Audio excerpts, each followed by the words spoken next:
gün biz revmatik xəstəliklərə inteqrativ yanaşma haqqında danışacağıq. Əlbəttə ki, bu sahədə praktikası olan həkimlərimiz də burada varsa, yenə sonda yəni öz fikirlərini əlavə edə bilərlər. Deməli, ümumiyyətlə inteqrativ yanaşma bildiyimiz kimi burada xəstəliyə deyil, xəstəyə yanaşma eləyirik. Xəstənin çox doğru şəkildə, düzgün şəkildə anamnezi toplanılır. Sadəcə simptomlar deyil, simptomlara səbəb olacaq deməli, etioloji səbəblər araşdırılır. Məhz inteqrativ tədavüdəsində biz qollarını veririk. Məsələn, burada nələr daxildir burada? Fizioloji tənzimləyici terapiya, ortomolekulyar terapiya, nevral terapiya, refleksi terapiya, zəli terapiyası, heliksor və omnoterapiya dediyimiz öksürük preparatlarından tədavilər, mind terapiya, yəni bu psixoloji dəstək, terapiya, fitoterapiya, orqan preparatları, osteopatiya, samin terapiya, bunlar hamısı dəstək tədavi şəklində xəstələrin daha tez toparlanmasına və kronikləşməməsinə yardımcı olur.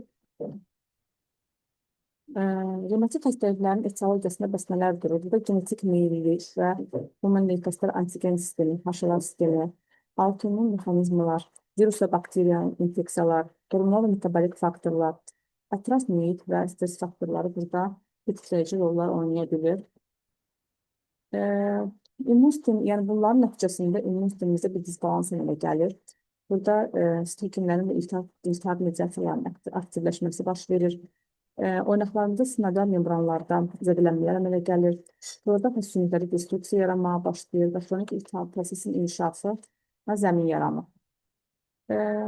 Burada təməldəki immun sistem düzənlikləri fonunda dayanan xəstəliklər, autoimmun xəstəliklərə hansılara aiddir? Revmatoid artrit, lupus, Behçet, spondilartropatilər, vaskulitlər, itinit xəstəliyi, oynaq strukturların degenerasiyasinə gedən durumlara, osteoartrit dediyimiz problemlər, metabolik problemlərə, podagra, infeksiyalara çox müzündə bildiyi şaxtdan, aqrub beta-hemolytik streptokoku infeksiyaları, hepatitlər, epişteyn-Barr, herpes simplex virus və tipləri və s. və çeşitli travmalar kimi nəticəsində deməli, giriş qapısının olması və buradan infeksiyanın daxil olması da buna gətirib çıxarda bilər. Məsələn, biz septik artritlərdə nəticə etibarilə bu fonda ola bilir. Bu səbəblər oynaq iltihablarına, artritlərə, qığırdaqların aşılmasına və təbii sümük zədələnmələrinə yol açır, ağrı, şişkinlik, səthi hərəkət sistemi səbəb olur. Ağrının kökündə daxili və xarici qıcıqlandırıcı faktorların təsiri ilə daxili stetin sisteminin balansının pozulması durmaqdadır. Burada biz likiqatı biraz əlavə edəcəyik. Çünki revmatik xəstəliklərin kökündə eyni zamanda bağırsaq sistemimizdəki sidran bağırsaq sindromunun olması və bununla əlaqədar olaraq da yaranan deməli, açıq qapı, hansı ki, girməməsi gerəkən antigenlərin vücudumuza girməsi və onların oynaqlarımızda və digər deməli, toxumlarımızda bir antigen rolunu oynaması, bunlara qarşı orqanizmin bir hücuma keçməsi şəklindədir. Likiqatı hamımız artıq eşitmişik. Burada bağırsaq bariyerindəki tight junction izolaları olan zonulin, aplitin, chloridin deməli, bu sistemlərdə disbalans əmələ gəlir. Zonulin miqdarı artmağa başlayır. Mən revmatik xəstəliklərdə, məsələn, şəxsi praktikamda da mən bunu görmüşəm və sizə bu haqda bir nümunə də deməli, paylaşacağım. Disbioz və baryer zəifləməsi isə lipopolisakkaridlərin və mikrob antigenlərinin keçişini artırır. Burada döndürücü hüceyrələri makrohesablarda tümörnükleus alfanın, interleykin 6-nın və interleykin 1-betanın artımına gətirib çıxardır. Eyni zamanda THP-17-lər və T-regulator balansının disbalansı əmələ gəlir. THP-17-lərin artması, bunların interleykin 17 sintezinə gətirib çıxartması və autoimmun iltihab məsələn nəticələnir. Revmatoid artritdə zonulin, kalprotektin və tight junction dəyişiklikləri müşahidə olunur. Düzdür, bu hələ daha çox araşdırma tələb eləyir. Amma xəstə üzərindən də burada biz xəstələrin üzərindən də buna yanaşmada daha deməli, bariz şahidi oluruq. Bağırsaq bariyeri revmatik xəstəliklərdə əsas müalicəni əvəz eləmir, amma iltihabı azaltmaqda və remisyon etməkdə yardımcı rol oynayır. Yəni biz demirik ki, revmatik xəstəliklərin beynəlxalq klassifikasiyasında istifadə olunan dərmanları hamımız istifadə edirik və əlbəttə ki, bunsuz keçmək mümkün deyil. Amma zamanla biz əgər xəstəliyin etiologiyasına, dərinliyinə enməzsək, bunlar daha ileri ağır preparatlarla əvəz olunmağa başlayır. Burada məsələn biz çölyak xəstəliyinin celiakiya, sonra Helicobacter pylori və bağırsaq infeksiyaları, disbioz, qida dözümsüzlüyü kimi real səbəbləri araşdırmaq və onları müalicə etmək lazımdır. Sonra bəzi dərman preparatları, yəni NSAID dediyimiz non-steroid anti-inflamatuar ilaçlar, antibiotiklər, alkoqol və siqaretdən uzaq durmaq, hansı ki, bariyerin keçiciliyinə kömək eləyir, yəni artırır. Aralıq dənizli tipli anti-iltihab pəhrizin tətbiqi, tərəvəz, paxlalı, tam taxıl, zeytun yağı, balıq, polifenollar kimi polifenol mənbələr, yəni gilə meyvələr, sarı yetərli liflərin istifadəsi, butrat dəstəyi, çox önəmlidir butrat dəstəyi, çünki və butrat dəstəyində bizi bağırsağımızda xüsusi bir bakteriyalar var, indi paylaşacağım, onların vasitəsilə sintez olunur. Bu da liter-resistent nişasta, paxlalılar, yulaf, soyulmuş kartof və düyü, yaşıl banan unu, bunlar da yemək toleranslığa deməli gətirib çıxarda bilir. Mikronutriyant dəstəyi, hansı ki, ortomolekulyar terapiya deyirik, mineral vitamin dəstəkləri mütləq şəkildə lazımdır. Burada vitamin D, sink, maqnum və omega 3 dəstəyi, yəni danılmazdır. Mütləq idarə edilməsi və deməli mütləq aerodik məşqlər yenə bağırsaq beyin immun balansının tazəlığına kömək eləyir. Burada zorunlu molekulyar testləri standart diaqnostik deməli meyar deyil, nəticəli klinik vəziyyət və laborator materiallarla mütləq bərabər şəkildə şərh olunmalıdır. İki qatı məsələn təlimində müxtəlif üsullar var. Burada nədisin ümumi analizi, nədisdə mütləq şəkildə mikrobiot analizi, bəzi pankreatik elastaz testinin, kalprotektinin, laktoferinin təyini, eyni zamanda çox basit bir, çox kolay bir test olan qaranlıq sahə mikroskopiyasında çox böyük rolu var. Qaranlıq sahə mikroskopiyasını artıq çoxlarımız bilirik, hətta kəndi üzərimizdə bu, yəni bunu istifadə etmişik və laborator, yəni nəticəsini görmüş və uyğunluğunu görmüşük. Qulaqdan alınan, deməli, bir damla qanda bizim orqanizmimiz haqqında deməli çox önəmli məlumatlar verilir. Burada qanın oksigen, su və dəmir zənginləşmə dərəcəsi, yəni qan azlığı dediyimiz durum, kronik hipoksiya, su elektrolit disbalansı, antioksidativ potensial, iltihab prosesinin əlamətləri, deyir ki, burada biz roya dedik, efesin çökmə sürəti və burada deməli, qan hüceyrələrinin bir-birinə necə deməli, birləşmiş formada olması gördüyünüz kimi şəkillərə paylaşılıbdır. Laxtalanma sistemimizin vəziyyəti, tromb əmələ gəlməyə meyillik, immun sistemimizin nitrosillər, limfositet monositlərin vəziyyəti, qan plazmamızın təmizlik dərəcəsi, yəni burada bakterial infeksiyalar eyni zamanda hətta görülə bilər, hərəkətli halda belə görülür, izlənə bilir. Eyni zamanda burada məsələn xolesterin deyil, dəyərlənmə yüksəklik varsa bu xəstədə, metabolik sindrom varsa bunları yenə izləyə bilirik. Bu da bizim ömərdə 13 bağırsaq, yoğun bağırsaq, öd çıxarıcı yollar, məqaltı vəzifələrini dəyərləndirməmizi yardım eləyir. Yardımcı olur. Trigliseritlər və xolesterinlərin artmasını az öncə dediyim kimi, yəni görmüş, izləmiş ola bilirik. Bu da mikrobiotanı növbəti planda vurğulayacaq. Mikrobiota nədir? Bizim yəni bağırsağımızda olan deməli bakteriyaların miqdarı, kütləsidir. Bir də mikrobiom. Mikrobiom isə bunların genetik deməli genetikasının miqdarıdır. Yəni bu bakteriyaların daşıdığı genetikanın toplu miqdarını göstərir.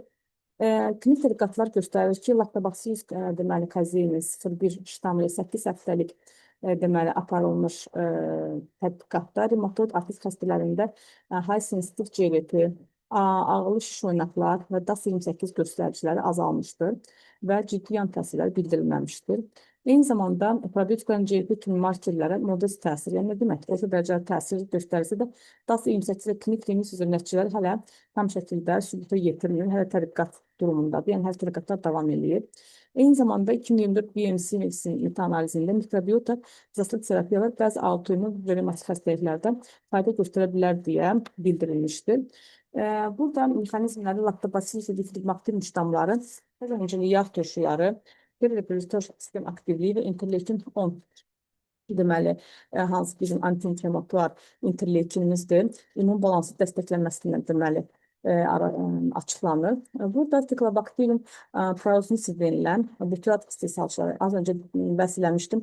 Yəni butratları bizim bağırsağımızda liflərdən sintez eləyən, deməli, bir mikrob, bir bakteriya növüdür ki, çox faydalıdır. Ticobacterium prausnitzii və biz bunları mikrobiyo, deməli, nəzis analizində, əgər mikrobiota analiz ediriksə, yəni bunun miqdarını izləmək üçün biz butrat, deməli, sintezinin və butratın miqdarına baxırıq və bu bizdə artıq bir fikir oyadır ki, bu bakteriyanın miqdarı nə qədərdir, yetərlidir mi, yetərli deyilmi? Anti-iltihabi, deməli, effekti vardır. Mikrobiota dəstəyi deməli, bioloji terapiyanı əvəz eləmir, amma çox böyük yardımcı rol oynayır. Məsələn, burada mütləq şəkildə lifli, deməli, pəhriz çox böyük rol oynayır. Kiçik dozlardan başlanılır, 25-35 qrama qədər artırılır. Prebiotiklər, yəni inulindir, oligosaxaridlərdir, galaktik-oligosaxaridlərdir, psiliumdur, resistent nişastadır, hansı ki istifadə olunur. Reumatit artri üçün ən çox müzakirə olunan ştam Lactobacillus casei-dir, parakazei-dir, bu qruplardır. Belə ki, bunların 8 istifadəsi çox yaxşı dediyimiz nəticələr verməkdədir. Geniş spektr dəstəkləri Lactobacillus və bifidobakteriya qarışımları yenə 8-12 həftəlik sınaqlarda CRP və içəris dəyərlərinə DAS28 və gastrointestinal simptomlarda yəni yaxşı nəticə göstərilmişdir. Bildiyiniz kimi DAS28 reumatit artritin aktivlik dərəcəsini dəyərləndirmək üçün olan bir qiymətləndirmə üsuludur və burada yaxşı nəticələr əldə olunmuşdur. Probiotik, prebiotik kombinasyonları burada qısa öncəli yağ turşusu istehsallarında yaxşı dəstək verməkdədir. Əlbəttə ki, biz deməli, probiotikləri istifadə etdikdə mütləq şəkildə bu təhlükəsiz şərtlərindən diqqət etməliyik. Ağır immunosupressiya, neutropeniya, mərkəzi venoz kateter, ciddi pankreatit və ağır sepsis hallarında bunları mütləq diqqətli şəkildə istifadə etmək lazımdır. Qızdırmadır, bakteriya şübhəsidir, davamlı ishal, kəskin qarın ağrısı olsun, yəni dediyimiz kimi burada mütləq həkim nəzarəti altında bunların təyini çox önəmlidir. Burada mən sizə az öncə bəhs etdiyim bir xəstənin üzərindən olan bir nümunəni göstərəcəm. Deməli, xəstə bizə gəlmişdi, deməli, oynaqlarda kəskin ağrılar və bu ağrılar artıq 2 aydır kəskinləşmişdi və bildirilmişdi ki, mütləq revmatoloqa gedib tədavi başlanmalıdır. Biz xəstənin dediyim kimi çox önəmlidir düzgün anamnezin toplanması. Anamnez topladıqda məlum oldu ki, xəstədə ishallar, yəni formalaşmamış defekasiya davam edir və çox da xəstə bunu ciddiyə almır bu problemi. Mütləq şəkildə yəni digər testlərini yaptırdık. Eyni zamanda mikrobiota paneli istədik, nəzis analizi istədik. Burada biz pankreas elastazasına, kalprotektinə və zonulinə baxdırdıq xəstədə. Pankreas elastazası, burada bunun nəzisdə konsentrasiyası bizdə mədə-altı vəzinin ifrazat qabiliyyətini əksələtdirir və 200-ün üstündə olmasını istəyirik. Aşağı olması demək, burada mədə-altı vəz komponentinin də bu prosesdə rol oynadığını göstərir. Daha sonra kalprotektin baxılmışdı eyni zamanda. Bildiyiniz kimi, yəni 60-ın altında olması önəmlidir. Deməli, daha sonra zonulin, hansı ki, tight zülallarındandır. Əsas funksiyası bunun artmış olması, deməli, keçirgənliyin artması anlamına gəlir və bunun da negativ olmasını istərdik. Amma xəstədə gördüyünüz kimi negativ. Deməli, əsas burada bunlara baxdıqdan sonra növbəti mərhələdə biz deməli, asitat sintezidən bakteriyalara, nitrat sintezidən bakteriyalara və patogen bakteriyalara eyni zamanda baxdıq. Və burada da biz aşkarladıq ki, bu xəstədə asitat sintezidən bakteriya, yəni Akkermansia mucinophilia, bunun miqdarı azdır. Bir də nitrat sintezidən bakteriyalar var. Ticobacterium prausnitzii, bayaqlarda doladığımız. Məhz bu xəstəyə biz asitat sintezidən bakteriya, yəni Akkermansia mucinophilia zakaz etdirdik. Yəni bizim ölkədə olmadığı üçün xaricdən zakaz etdirdik və xəstə bunu 2 aylıq tədavini aldı. Təbii ki, bunlarla yanaşı bağırsaq sistemində tədavilər verdik bu inflamasyonu azaltmaq üçün və xəstənin şikayətləri tamamilə gerilədi. Əlbəttə ki, bu bağırsaq problemi uzun müddətli olduğu üçün bunun həmişə nəzarətdə saxlamaq lazımdır. Tetikləyici faktorlar bunu yenə də belə deyim, dəyişiklik orada bilir. Burada simptomlar afəşiniz gətirib çıxara bilir. Amma biz ən azından xəstəni hər hangi bir qarmon altına, yəni qarmon tədavisi altında naməlum bir bir işi ucu görmədiyimiz bir yola getmədik yəni. E, Düşüncələrimiz də bizi haqqında haqlı olduğumuzu göstərdi. Ona görə mən mütləq bu yəni inteqrativ yanaşmada bunu mütləq vurğulamaq istərəm sizlərə. Məhz qısa zəncirli yağ turşularının istehsalı bağırsaq bakteriyalarının həzm olunmayan qida liflərini fermentasiya etməsi nəticəsində başlayır. Burada asetat, propianat, butyrat kimi əsas qısa zəncirli yağ turşuları bizim bağırsaq sağlamlığımızı qoruyur, immunitetimizi gücləndirir. Ona görə də enerji mənbəyimizi dəstəkləyir. Yəqin ki, özünüz bilirsiniz ki, bağırsaq problemi olan insanlar belə halsız olurlar, enerjisiz olurlar. Yəni yenə bu da bizim bağırsaqlarımızdakı faydalı bakteriyaların azlığından əlaqədar ola bilən durumlardan biridir. Burada prebiotik liflərin yəni artırmamız gerekir. Tam taxıllar, baxlalılar, tərəvəzlər, meyvələr, bunlarda da deməli polifenollar var. Girə meyvələrdə bağırsaq mikrobiom tərəfindən asanlıqla fermentasiya olunur. Psilin istifadəsi, kəpək və ya ətirlənmiş psilin qabığı kimi əlavələrdən istifadə etmək olur. Yenə burada qısa zincirli yağ turşularının istehsalını bir neçə həftə ərzində 2-3 dəfəyə qədər artıra bilir. Davamlı nişasta qəbulu, burada kartof nişastası, yaşıl banan və bişirilib soyulmuş makaron kimi davamlı nişastalar yenə bu istehsala əla mənbədir. Fermentləşdirilmiş qidalar, kefirdir, təbii yoğurtdur, turşu və kombuça kimi qidalar da yenə faydalı bakteriya ehtiyatını artıraraq fermentasiya prosesinə dəstək olur. Burada deməli eyni zamanda infeksion səbəblərdən də ola bilir bildiyimiz kimi. Yəni biz xəstənin bir bağırsaq problemi varsa, burada mütləq infeksiyaları da dəyərləndirməliyik. Yəni çünki patogen infeksiyalar olur. Eşerichia coli'lərin 157 ştamı, salmonella olur. Portullia difficile, Yersinia, Shigella, Campylobacterlər.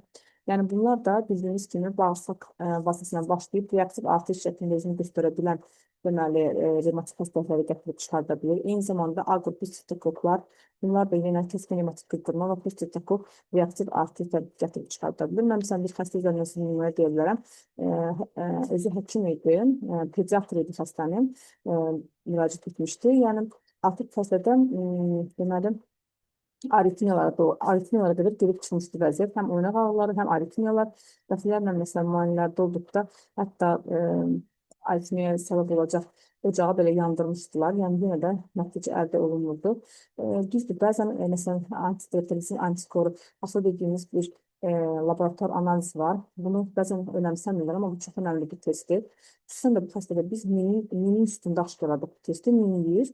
Ondan sonra mən soruşdum ki, sinif ixtisasınız nədir? Siz ona qədər soruşmamışsınız ixtisasını. Dedi ki, doktor, bəs mən pediatram. Onda mənə aydın oldu ki, davamlı uşaqlarla təmasda olur. Onların işte uşaqlarda olan infeksiyadan kapıbdır yəni. Və biz daha sonra yəni bu infeksiyanın qanı aşağı salmaq üçün müalicə verdik və xəstənin şikayətləri yavaş-yavaş gerilədi. Ona görə də yəni həqiqətən yəni terapiya işi çox diqqət, çox zaman sərf edən bir işdir. Yəni terapiyanın bütün sahələrində gəlib terapevtik xəstəyə yanaşırıqsa, gerçəkdən bu zaman alan bir şeydir. Digər tərəfdə məsələn Lyme xəstəliyi var, hansı ki, Borrelia burgdorferi tərəfindən törədilir. Yenə dediyimiz deməli bir xəstəlikdir. Oynaqları sinir sisteminə qədər gedə bilən bir durumdur. Septik artrit, staf aureus tərəfindən xüsusən bir immunosupressiv xəstəlik daha çox, yəni oynaqlarda bu problemi gətirib çıxarır. Viral artritlər, bunda hamımız bəlkə rastlaşmışıq, adi bir qrip olanda və yaxud da bir boğaz ağrısı başlayanda bir qripal infeksiyon sonrası oynaqlarımızda bir ağrı başlayır. Bu eyni zamanda həm hepatitlərdə görülə bilər, hepatit viruslarının deməli programal dövründə görülə bilər. Virus 19-da, HIV-də, rubellada, chikungunya, yəni deməli acıqanlarla keçən bir viral infeksiyalar bunlarda və sair şəkildə görülə bilir. Burada septik artritdə məsələn sinovial maya analizi eləyirlər. Burada leykositlərin miqdarı çox önəmlidir. Eyni zamanda drenaj eləyirlər, yəni təmizləyirlər bu leykositoz durumunu oynaqdan. Daha sonra antibiotik terapiyası verilir bir ay yarım. Lyme artritində əlbəttə ki, mütləq şəkildə antibiotik tedavisi mütləq şəkildə verilir. Reaktiv artritlərdə həm infeksiyon tedavisi, həm də ki, burada ağırçəkli preparatlar istifadə edilə bilir. Bu ağırçəkli preparatlar şərt deyil ki, non-steroid antiinflamatuar ilaçlar olsun. Eyni zamanda bizim sel toymasından istifadə etdiyimiz Traumel, Virzel preparatlarıdır. Bunlar da çox yaxşı effekt verir. Bunların həm tabletkaları, həm inyeksiyaları deməli yaxşı nəticə vermişlər, həm gelləri istifadə oluna bilir. Viral artritlərin isə mütləq şəkildə müalicəsində biz antiviralları istifadə edirik. Hepatitini, hansı növdür, qeyd-edilmə, HIV-dir, mütləq şəkildə bunlara da ciddi yanaşma lazımdır.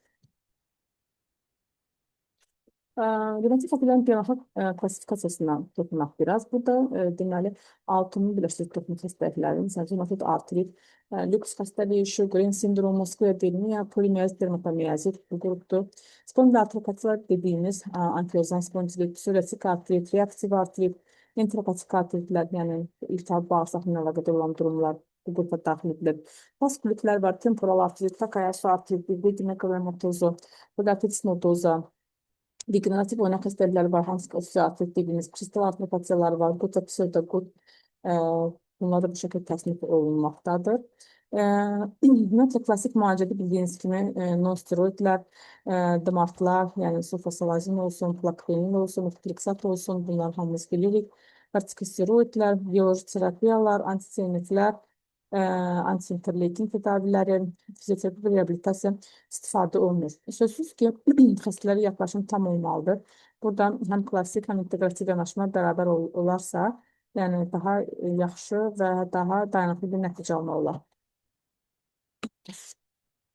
İnteqrativ yanaşmada biz qidalanmanın optimallaşdırılması, stresin idarə olunması, fiziki aktivlik proqramlarının verilməsi, vitamin və mineral dəstlərinin verilməsi, ən-nəvi tamamlayıcı terapiyanın birləşdirilməsi mütləq şərtdir. Funksional tip dediyimiz durum mütləq burada öz sözünü deyir. Tabii burada yenə qidalanma böyük rol oynayır. Metabolik funksional tip, iltihab funksional tip, hormonal balans pozuntuları, bağırsaq mikrobiotası, fərqləşdirilmiş yanaşma edilir xəstələrə. Xronik iltihabda ana meyarlar nədir? Uzun müddətli ağrı, səhər sərtliyi, yorğunluq və halsızlıq, laborator iltihab göstəricilərinin artması, oynaq funksiyalarının məhdudlaşdırılması, markerlərimiz və müalicədə takip etdiyimiz göstəricilər, selektiv zulal, ertəsən çökmə sürəti, statin profili, antisistik və remafaktor markerləri, antioksidant terapiya, yəni müalicədə istifadə edildiyi antihitab qidalanma strategiyaları burada araşdırılır. Bəs revmatik xəstəliklərdə, məsələn, hər birində hansı statin profili izlənilir? Burada, məsələn, revmatid artritdə vurğulamışam, istəniz şəklini çəkə bilərsiniz. Tumor nekroz alfadır, interleukin 6-dır, 1 betadır, interleukin 17-dir, GCSF-dir, interleukin 8-dir. Bunlar artır. Yəni, lupusda daha çox B hücrə aktivləşməsi olur. Spondiloartritlərdə, məsələn, ankilozan spondilitdə interleukin 23, 17 ön plandadır. Sistemik sklerozda, yəni sklerodermiyada tumor nekroz faktor beta 6, interleukin 6, interleukin 13, interleukin 4 bunların üstünlüyü gedir. Vaskulitlərdə interleukin 6, tumor nekroz faktor alfa və s. bu şəkildə qeyd etmişəm. Və bu məqsəd ilə biz buna deməli preparatlarını istifadə edə bilirik.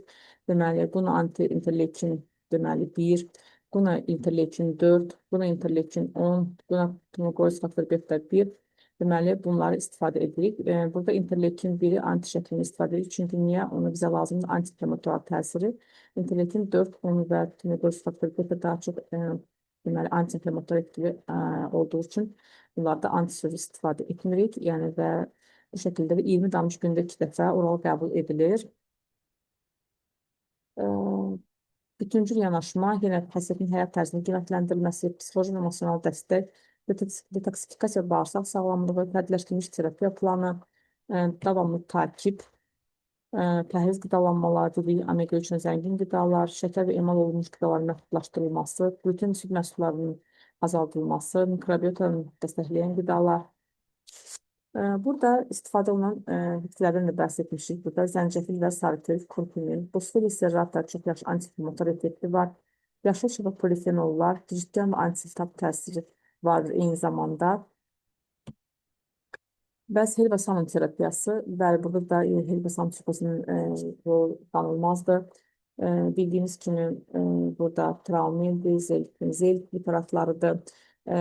Çox böyük dəstəyi var. Eyni zamanda onlarda məsələn diskus kompozitumdur, müxtəlif bölgələrə uyğun olaraq məsələn hətta paravertebral biokonzimləyici terapiyada istifadə edilən inyeksiyalar çox fayda vermiş olur. İstər deməli yerli, istər sistemik olaraq təsiri artıq sübuta yetirilir. E, Deməli, travma və zir kompleksi deməli, homeopatik preparatlar kimi daha çox muskuloskeletal dediyimiz kimi ağrı və osteoartritlərdə dəst etməsindən istifadə olunur. Biz osteoartritində də əlbəttə ki, bunu hətta interaktivlər istifadə edə bilirik. Burada ağrı şkalasında azalma, analgetik ehtiyacın azalması, hər iki amputasının artması deməli görülür. Revmatod artrit, psoriatik artrit və vaskularitlərdə xəstəlik modifikasiya edici təsir kimi təqdim edilməməlidir. Burada Dmat ediyoruz terapiyanın yerini tutmur, amma destek tedavisi üçün böyük rol oynayır. Saun terapiyasında burada bakteri və göbələk komponentləri sistemində hazırlanmış bir mikrobiyoloji dərmanlardır. Burada dizbioz, bağırsaq mukozal bariyeri, daxil immunitet bərpası rol oynayır. Revmatakel, mukakel, nigersan, samitil, stret, brusel, etilin kimi deməli immunomodulyasiya edici preparatlar istifadə olunur. Ümumiyyətlə, bağırsaqda bu dizbiozda bir də artan göbələklərdir.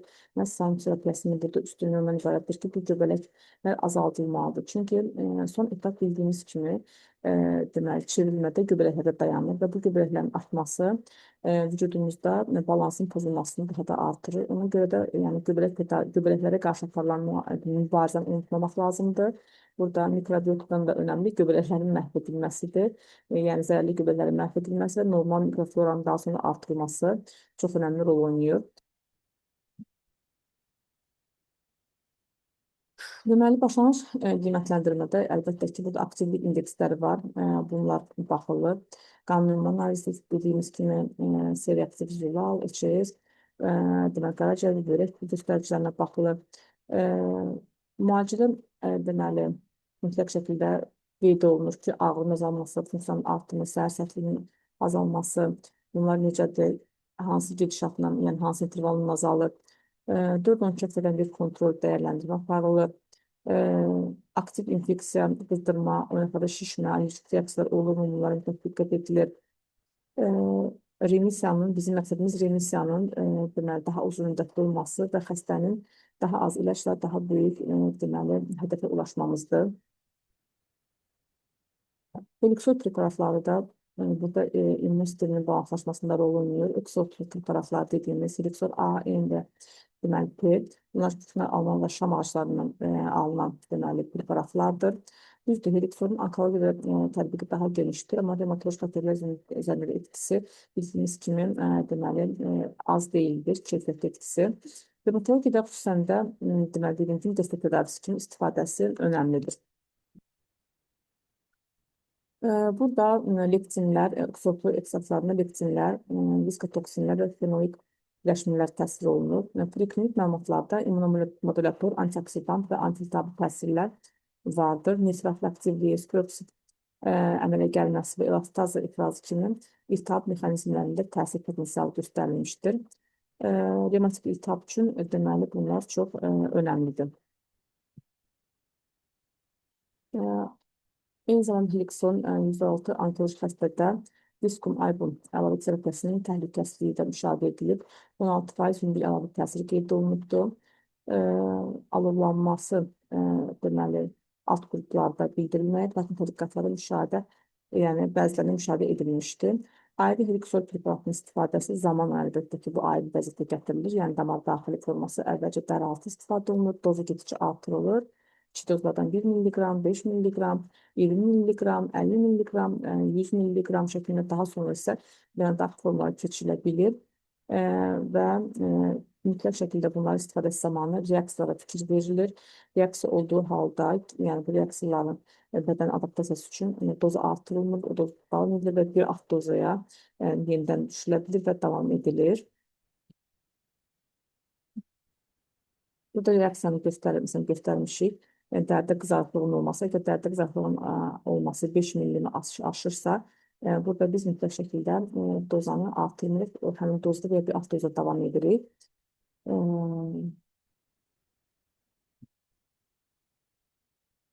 Daha sonra burada əlbəttə ki, xəstənin takibini skorlama sistemlərindən baxırıq.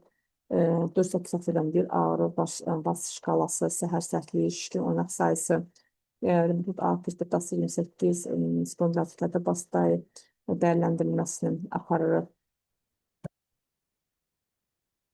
Digər bir yanaşma antioksidantların verilməsi, vitamin mineral dəstəyi. Vitamin D burada mütləq şəkildə göz ardı edilir. Heç bir zaman ümumiyyətlə həyat tərzimizlə əlaqədar olaraq və günəş şüasının yetərsiz qəbulu ilə əlaqədar vücudumuzun kalsium mineral dəstəyi çox zəif səviyyədədir. Ona görə də vitamin D-yə çox ehtiyacımız var və vitamin D-nin istifadəsi həmişə məsləhət görürəm ki, əgər xəstənin deməli qan dərlərində kalsium eksikliyi varsa, mütləq şəkildə kalsiumla bərabər aparılsın. Omega 3 dəstəyi yenə də anti-iltihab təsirdə. Vitamin C-nin rolu haqqında danışacağım. Hətta deməli PubMed-dən bir məqaləndə paylaşacağım. İstifadəsi xronik iltihabın dəstəyində çox böyük rol oynayır. Maqneziumun istifadəsi əzələ spazmlardan, yorğunluq, stress və funksiyanın bərpasında, silin effektləri, qlutaton peroksidazanın əmələ gəlməsində, hansı ki, qlutaton da qaraciyərimizin ən güclü antioksidant dəstəyidir, hansı ki, bunun yəni həm allergik xəstələrdə, həm revmatik xəstələrdə, yəni bir çox xəstələrdə, həm şəkər xəstələrində yeri danılmazdır. Koenzim Q10 və alfa-lipoid turşusu yenə mütləq şəkildə önəmlidir. Burada vitamin C-nin dediyim kimi aparılmış 2015-ci ildə deməli araşdırmada diabetli və hipertansiyon obez xəstələrdə iltihaba və metabolik markerlər üzərində effekti bildirilmişdir. Və Paskarbin də burada mütləq onun üçün paylaşdım sizinlə. Və bunun nəticəsində göstərir ki, vitamin C deməli high sensitive GLP-nin interleukin 6-nın, aclıq glükozasının, trigliserid düzəyini 8 həftə ilk müalicə sonrasında baxmışlar və əhəmiyyətli dərəcədə mən high sensitive GLP-də interleukin 6-da deməli düşüşlər izləmişlər. Daha sonra trigliserid səviyyələrində elə bir dəyişiklik izlənməmişdir, amma xəstələrin anti-iltihab yəni effektləri çox yaxşı olmuşdur. Yekun olaraq bildirmək istərdim ki, revmatik xəstəliklər genetik, immun, metabolik, infeksiyon və bağırsaq mikrobiyot faktorlarının qarşılıqlı təsirlə formalaşan çox faktorlu xəstəlikdir. Klassik revmatologiyada istifadə edilmiş preparatlar məlumdur, inteqrativ yanaşmandır, yəni sizdən paylaşmağa çalışdım və bunların mütləq şəkildə bərabər istifadəsi daha yaxşı nəticələri gətirməkdədir. Təşəkkürlər dinlədiyiniz üçün. Axşamınız xeyir Çinarə xanım. Axşamınız xeyir. Çox sağ olun. Məlumatlarınız üçün təşəkkür edirəm. Sizə Həkimləri də salamlayıram. Sualları varsa həkimlərin mövzu ilə bağlı buyura bilərlər. Hələ ki sual yoxdur Çinarə xanım. Mən istəyərdim bir sual verim. Siz demək olar ki, ilk uzmanlardansınız da Bakıda deyərdim. Yəni yəqin ki, əvvəllər tək akademik tibblə də müalicələr təyin etmisiniz, sonralar inteqrativ tibblə. Bax, fərqi özünüz nədə görürsünüz xəstənin yaxşılaşması cəhətdən? Hansı fərqlər var? Hətta məsələn, mən özüm Türkiyə təhsilatım dönəmdə baxırdım ki, bir xəstəni bir neçə şöbədə izləyirdim də. Məsələn, tam ki, revmatik xəstəni mən revmatologiya poliklinikasında da görürdüm. Sonra gedirdim onu, bir də görürsünüz, özünüz bilirsiniz, ağır revmatik xəstələr reanimasiyaya düşürlər. Yəni, vaskulitlər xüsusən gedib, orada da görürdüm xəstəni. Hematologiyada da görürdüm. Və həmişə bir yol axtarırdım ki, bu necə əlavə kömək edilmək olar ki, ilaçlardan əlavə bu iltihabı, inflamasyonu daha yaxşı şəkildə idarə edək. Həmişə məni maraqlandırırdı. Ümumiyyətlə, hətta uzmanlıqdan əvvəl də yəni məxfiyə preparatlarını yəni kurslarında olmuşdum. Yəni həmişə beynin bir nöqtəsində, bir yerində tuturdum ki, yəni bu preparatların görəsən effekti varmı və yaxud daha başqa hansı preparatlar burada effekti ola bilər, hansı mexanizmlər burada iştirak edə bilər. Dediyim kimi, tibb 2 deyil, yəni və hər xəstə üçün də eyni deyil. Ona görə də bu araşdırma nəticəsində yəni bu preparatların effektlərini deməyə başladım. Dediyim kimi, sırf məsələn, bir revmatik artrit xəstəsinə mən tramil və zeltini bir dənə tək verim, bu nəticə verəcəkmi? Məsələn, istədiyim nəticəni əldə etməyəcəm, amma ən azından xəstənin dolasını artırmayacağım. Xəstənin mövcud durumunu daha tez yüngülləşdirəcəm. Xəstədə daha ileri dərman araşdırmasına keçməyəcəm. Xəstədə məsələn o etiologiyanı araşdırana qədər bir zaman qazanacağam. Və xəstənin belə deyim də yüngülləşməsini, tam yan etkilərdən qorunmasını sağlayacağam. Yəni bunlar hamısı çox böyük rol mənim üçün çox önəmlidir. Çox sağ olun. Belə bir sual deyərdim. Nigersanın istifadəsi haqqında. Nigersan istifadə edirsinizmi siz? Nigersan ümumiyyətlə bildiyimiz kimi bu sanın preparatlarındandır. Nigersan istifadəsi məsələn spondiloartritlərdə ankigen spondilitdir, yəni Bechterev xəstəliyində məsələn istifadə edirəm və daha yaxşı nəticələrini görürəm.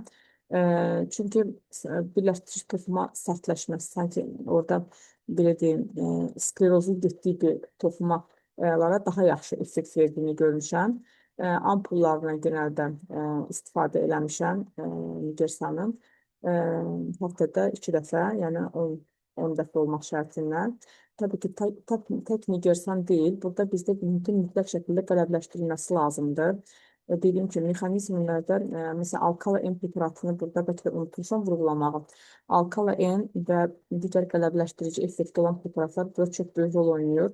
Çünki adi biz bunun istiyimizin pH-ınla deməli balanslaşdıra bilərik, yəni bilə bilərik. Genəldə bizim vücudumuzda xəstəliklər zamanı asidoz artır və bu asidoz fonunda toksinlərin çıxması pozulur, iltihab mediatorlarının son belə deyim qalıb nəticələrin çıxması pozulur. Ona görə də bunlar artıq depolanma fazasına keçir. Ona görə də bizdə alkala və digər qələbləşdirici preparatların istifadəsi bütün revmatik xəstəliklərdə önəmlidir.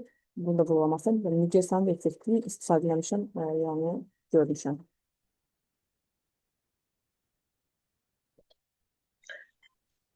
Oldu, təşəkkür edirəm. Buyurun. Dəlikli bağırsaq sindromunda hansı tədbirlər görmək lazımdır? Deməli, dəlikli bağırsaq dediyimiz sizə bu likvat haqqında sizdən danışdım. Mütləq şəkildə burada buna əmələ gətirən səbəb. Məsələn, biz ən önəmli birincisi nədisin ümumi analizinə ən basit birinci ondan başlayırıq.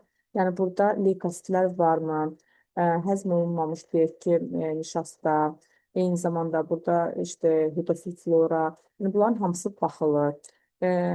Formalaşmış, formalaşmamış olması, burada yanaşı, məsələn, bağırsaqda bunu yapacaq infeksion bir durumun olmaması, xəstəliyin anamnezindən alınır. Nədisin əkilməsini daha sonraki mərhələdə, əgər leykositlərdə yüksəklik istəyirsin, əkilməsini edirsiniz. Yəni bu əkilmə nəticəsində, məsələn, patojen bir mikroflora aşkar edirsinizmi? Çünki burada eyni zamanda siz antibakteriyal terapiyasından istifadə edə bilərsiniz. Çünki əgər xəstənin bir immun sistemində bir zəiflik varsa, orqanizm immun sistemi həmin o bakteriyanın öhdəsindən gələ bilmir və bu şəkildə reaksiya verməyə başlayır. Mütləq şəkildə burada normal antibakteriyal terapiyanın istifadəsi deməli önərilə bilir. Daha sonra isə bu liki qatın daha sonraki bərpasında birinci mütləq şəkildə qidalanma, yəni çox önəmlidir. Eyni zamanda mikrobiota dəstəyi, kalprotektin, laktoferrin bu dəyərlərdə mütləq baxılır. Bu dəyərlərin yenə yüksək olması bizim prosesin artıq bir autoimmun sistemə keçməsini və keçilməsini göstərir. Məsələn, əgər kalprotektin yüksəksə, demək biraz burada daha ciddi nidalar qoyulur ki, proses daha da dərinləşib deməkdir. Zonulin testindən əgər baxdıra bilirsinizsə, yenə də zonulinin artması yenə buna gətirib çıxardır. Birinci antiinflamatuar, birinci deyim antibakteriyal terapi, əgər bir bakteriyal infeksiyondan şübhələnirsə, və yaxud viral infeksiyondan şübhələnirsə, qəşənglə bunların qarşısı alınır, mütləq hidratasiyanın qarşısı alınır. Yəni bədənin su balansı, su mineral balansı bərpa edilir. Eyni zamanda probiotiklərin istifadəsi önərilir mütləq şəkildə. Ağır qidalardan qaçınılır, yağlı qidalardan qaçınılır, mədaltı bəz dəstəyi, yəni ferment dəstəyi mütləq şəkildə verilir. Çünki həmin mən sunumunda paylaşmışdım, pankreatik elastaza, yəni baxıla bilirsə, məsələn, onu izləyə bilərsiniz ki, onun yəni nəticə miqdarı nə qədərdir. Azsa demək ki, burada mədaltı vəzində bir hissəsi var və onu belə deyim, zora salan bir durum olmuşdu və yetərsiz ifrazı da deməli həzm hissəyə gətirib çıxartmışdı. Bunlar da yenə tetikləyə bilir. Bunların hamısı nəzərə alınmalıdır və o şəkildə və xəstənin yanaşı aldığı ilaçlar varmı, hansı ilaçları kullanırsa, yeni bir ilaç kullanımı varmı, sonra və yaxud da antibiotik tedavisi bir almış mı, ondan sonra mı başlamış mı, bir göbələk overgrowth varmı burada, e, bunlar hamısı nəzərə alınmaqdan tədavi başlanmış. Belə bir sual gəlib Çinarə xanım. Deməli, həkim sual verir ki, siz özünüz üçün istifadə etmisinizmi bu preparatlardan və nə nəticə almısınız? Bir uzmanlığı olan həkim kimi cavabınız maraqlıdır. Bəli, məsələn, mən dediyim kimi, inflamasyonun əgər məsələn bu xəstədə bağırsaq simptomları varsa, kəndisə gəlib başqa adi bir baş ağrısı ilə gəlib, adi bir halsızlıqla gəlib və xəstə anamnezində deməli mədə bağırsaq anamnezdə bildirir. Məsələn, genəldə həmişə məsələn göbələkləri eradikasiya etməyə çalışıram. Yəni bunu antifungallarla deyil, çünki antifungallar bilirsiniz ki, qaraciyərdə pedokselli deməli sisteminə mənfi təsir göstərə bilir bizim oksidativ sistemimizə. Ona görə məsələn Fortakil preparatı məsələn istifadə edirəm, sevirəm. Demək olar ki, hər bir problem olan xəstədə mütləq şəkildə Fortakil preparatının istifadəsini önərirəm. Daha sonra da məsələn xəstələrdə dediyim kimi işte laborator analizlər nəticəsinə görə, instrumental analiz, yəni müayinələr nəticəsinə görə tedavinin davamını verirəm. Və yaxud dediyiniz kimi alkala elmisinə xəstədə bir oynaq problemi var. Xəstədə mütləq mədədə bir problem var mı, yoxmu mütləq sorğuluyuram. Qələbləşdirmə, yəni alkala elmi istifadəsini mütləq şəkildə önərirəm və başlayırıq. Hətta özüm də əlbəttə ki, alkala elmi istifadə eləmişəm, özüm uşağıma Fortakil də vermişəm, Natakil də vermişəm. Yəni əlbəttə birinci bunu özüm üstündə denemişəm, öz ailəmin üstündə denemişəm. Daha sonra istifadəsini xəstələr üçün məqbul bulmuşam. Müalicə sxem şəklində osteoartrozda necə yaxşıdır? Helixor A ya M istifadə? Osteoartrozda soruşur ki, Helixor A yoxsa M istifadə etmək lazımdır? Məsələn, mən A-nı istifadə etmişəm. A-nın istifadəsini daha çox önərə bilərəm. Bir də osteoartrozu direkt məsələn Helixor A-da ayran yanaşı xəstənin birinci mineral dəstəyinin normal olması lazımdır. Buna baxılmalıdır mütləq şəkildə. Deməli, burada kalsiumdur, fosfordur, vitamin D-sidir, maqneziumdur. Bunlar mütləq şəkildə dəyərləndirilməlidir. Ondan sonra xəstənin dediyim kimi davamlı istifadə etdiyi bir sümükdə kalsium atonik preparatlar falan var mı, onlara baxılmalıdır. Bir tiroid problemi var mı, hansı ki, buna görə gəlir bir deməli, bunun üçün eutrox, levotiron, ekstraktin istifadə edirsə, bunlardan həmişə beyində tutulmalıdır ki, sümükdən kalsium atan preparatlardır, bunların diqqətə alınmalıdır. Helixor A-nı bəli istifadə edə bilərlər, çox kiçik dozlardan başlayaraq perkutan şəkildə istifadə edə bilərlər. Bunları kompleks şəkildə edəcəklər. Yəni sırf mən bir Helixor A-nı başladım, digər belə önəm verməyin deyə bir şey yoxdur. Kompleks şəkildə aparılacaq.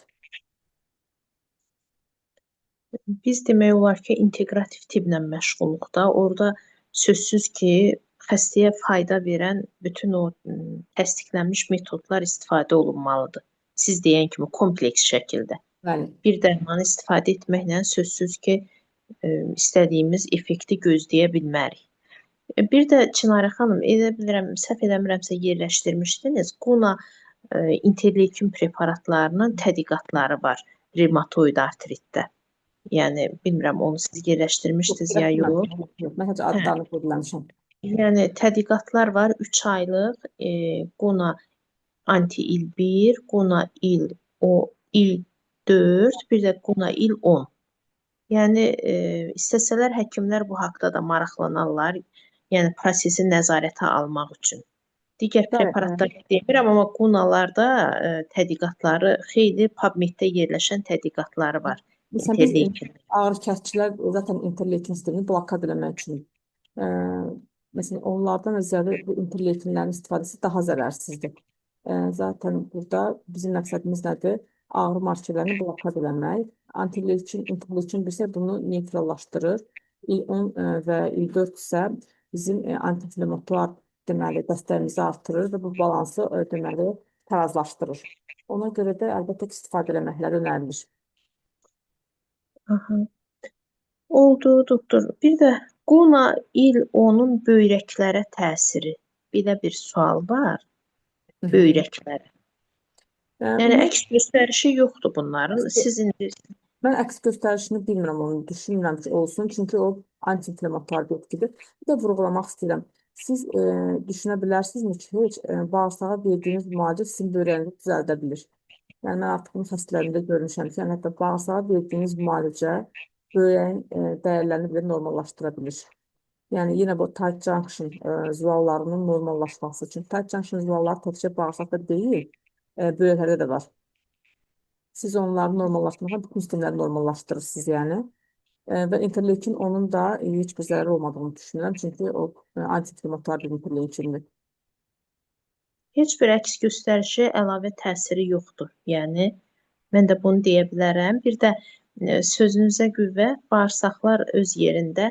Belə bir tədqiqat da var ki, onu da o birinə gələndə danışmışdı ki, mədaltı vəzinin dəstəklənməsi, bərpa olunması böyrəklərin də funksiyasını yaxşılaşdırır. Mən sən razıyam. Çünki mədaltı vəzin disfunksiyası zaten dolayısıyla bağırsağa gəlir. Bağırsaq da yəni başlayır eyni şeyləri elə bil ki, qusuru dövranışıqda davam elətdirməyə. Mədaltı düzələndə bağırsaq düzəlir, o düzələndə böyrək düzəlir. Düzdür, hə. Elə akademikdə də belə əlaqə var da, oksalat daşlarının əmələ gəlməsində Bəli, bağırsağın rolu, bağırsaq florasının rolu. Bu da oradan da göstərir ki, bədən bütövdür, bütöv yanaşmaq lazımdır. doğrudur. Oldu. Çinarə xanım, təşəkkür edirlər sizə. Sağ olun, çox Biz də sağ olun. təşəkkür Dinlədiyiniz edirik. üçün Çox cavab sağ verdim. olun. Sağ olun. Sağ olun. Görüşərik növbəti webinarlarda.